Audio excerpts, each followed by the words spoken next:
Today we're going to look at the guitar style of the great Mike Bloomfield. Now, Bloomfield's playing is not as widely recognized today as guys like Jimi Hendrix or Eric Clapton. But back in the mid-1960s, he was right up there as one of the most influential guitar players of the time. Bloomfield helped turn a new, younger generation of white music fans onto the traditional blues of guys like Muddy Waters, Little Walter, and B.B. King.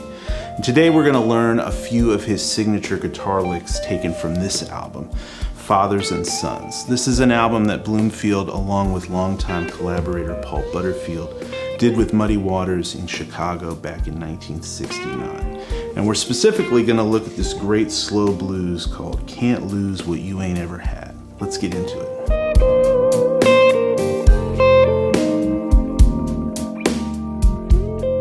So there's a few elements that characterize Mike Bloomfield's playing in this era. One is his bending. He's very precise and articulate with his bending. When he bends up to a note, he makes sure to land right on the exact pitch. And within that, there's a lot of variation. So listening closely to that and trying to emulate his bending is an important technical aspect to getting his sound. Second is his phrasing. He has very loose and fluid phrasing. He breaks up the rhythmic subdivisions a lot, starts in different parts of the measure, and this helps him achieve very vocal-like phrasing patterns. And finally is his tone. He has a very clean and round guitar tone. So for playing these examples, I'm going to stick mostly to the neck pickup, and I'm going to dial in a cleaner sound on the amp and make sure to crank up plenty of reverb. So this tune we're looking at today, Can't Lose What You Ain't Ever Had, is a slow blues in the key of C. Now this tune has a phenomenal guitar solo on it, but there's also a lot of great lead guitar accompaniment that Mike weaves in throughout Muddy Waters' vocals. So this solo that I came up with to start is sort of an amalgamation of some of those different ideas. And I'm going to play this along to the backing track to start, and then we'll get into the details of some of these signature Bloomfield licks.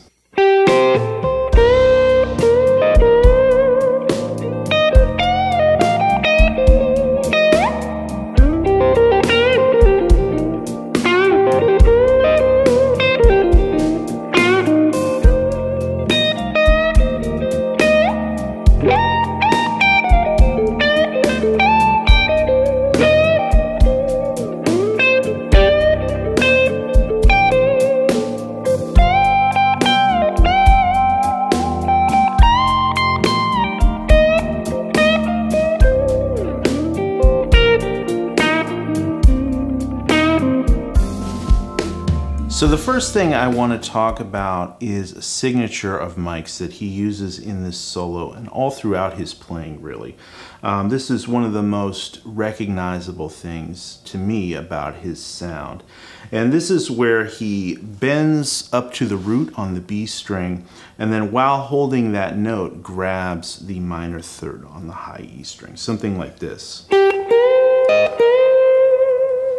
Right, bending up to the root, and then while holding that, grabbing the minor third. So he does this at the beginning of his guitar solo to this tune, and he also incorporates it within different licks that he does. This is a really signature kind of thing, and for me, if I want to channel that Bloomfield sound, this is kind of a go-to little trick that I'll use. To break it down, basically all we're doing is grabbing this B flat note on the 11th fret of the B string, and I grab it with my ring finger and then use the middle and index finger behind to sort of reinforce the bend. So, and then while holding that up with my pinky that's free right here, I'm going to grab the 11th fret of the high E string, right? And that's the minor third in the key of C, this E flat note. So, and with Mike, there's a lot of variation in how he bends notes. Sometimes he'll bend very slow up to the pitch. Sometimes he'll bend very quickly right up to the pitch. Once he bends the note, sometimes he won't play any vibrato at all. Sometimes he'll give it a very subtle vibrato or a very wide vibrato. That's a big thing of his sound. He's got a lot of control over that bending and the types of vibrato that he uses. But for this, I'm going to bend up to the note first, not give it any vibrato, hit the minor third above, and then bend again, kind of slow, and give it sort of a wider, looser vibrato. That's kind of how he plays the opening segment to this solo. He does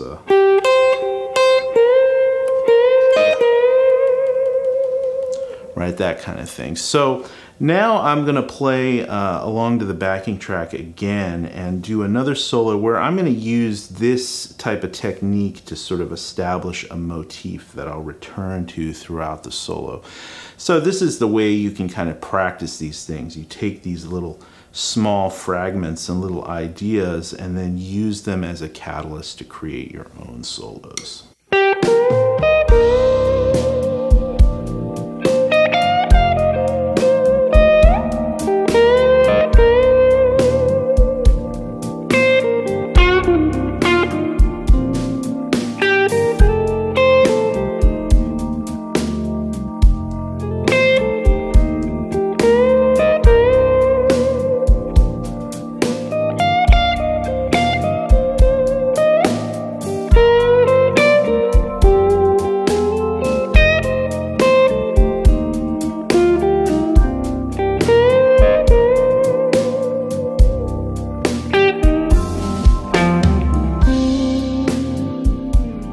Alright, so next up I want to talk about another great lick that Mike uses in his solo that I also incorporated into my solo that I played. And this is sort of a little minor pentatonic thing that he does up here around the 13th fret of the B string, 11th and 13th fret of the high E string, kind of in what you would consider sort of a Albert King type position. And the lick he plays is this type of thing. And what's unique about this is how he reaches up with his pinky to grab the 5th up here on the 15th fret of the high E string. So that's not something you would necessarily hear somebody like Albert King do. It's not really something I've heard other guitar players do. It's sort of a unique thing that he does in this solo. And it's just a really great thing you can add to your existing vocabulary in that position. If you're used to playing these kind of blues licks in that spot, by just adding that, it just gives you another way to break out of that pattern and just another option of things to play. And I really like how he articulates that with the pick. He really kind of digs into it and gives it some nice attitude. So again, that's starting on the 13th fret of the B string up to the 11th fret of the high E string, 13th fret of the B string, right? So, and then bending that note and pulling it off. So you're kind of doing you could do a half step bend or a whole step bend. That's a whole step, that's a half step. It doesn't really matter. It kind of is up to you to choose what you want to do there. But and then from there it's 13th fret, and then with the pinky grabbing this 15th fret of the high E string, and then back down to the 11th fret, give it a little bend, and then back to the 13th fret. So a great lick, and again, I'm going to play along to the track, and I'm going to use this as something to sort of build a motif and establish a theme that I'll use throughout the solo.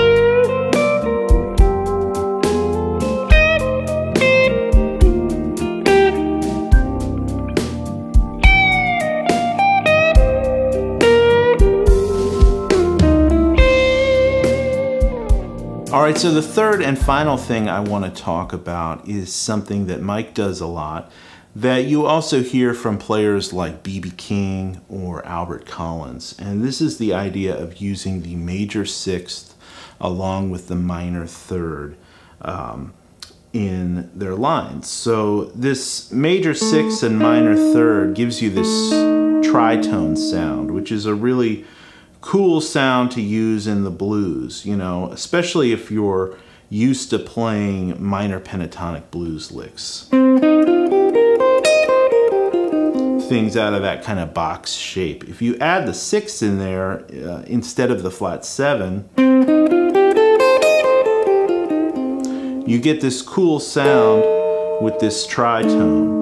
It's a very funky sound. It's the kind of thing you'll hear Albert Collins use that sixth a lot, and you certainly hear B.B. King do it a lot, you know.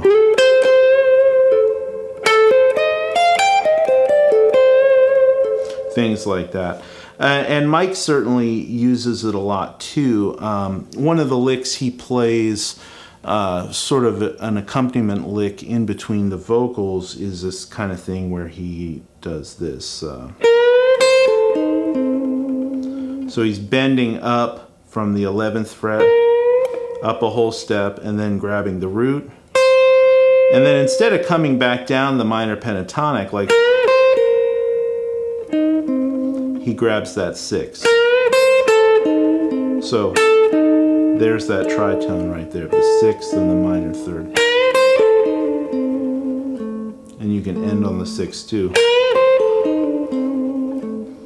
Those kind of things give you a really nice, kind of brighter option to playing minor pentatonic blues licks. That major sixth kind of brightens things up and lifts it up. Something you hear a lot in jump blues styles, and certainly with the players I mentioned. Another thing he does in this solo is he kind of moves that same idea up the octave, and he plays the sixth here and the minor third here. And he plays these kind of licks.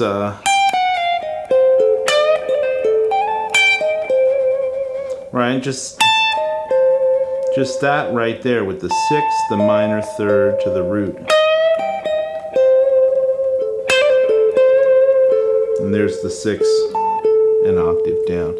So these are cool things you can incorporate into your playing, especially if you haven't really thought about it before.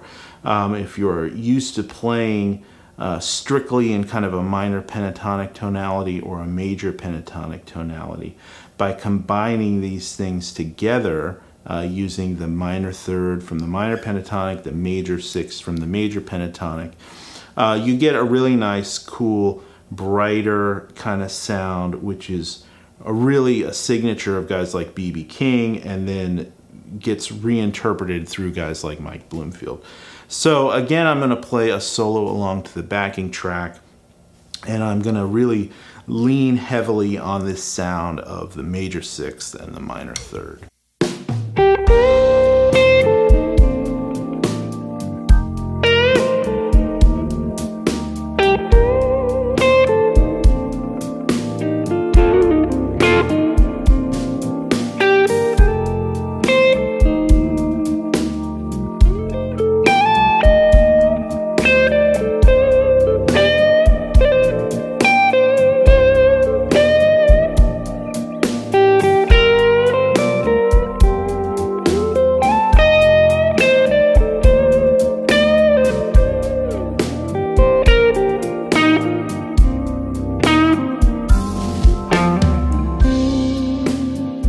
Alright guys, thank you so much for watching. I really encourage you to go check out some of Mike Bloomfield's playing, some of his music.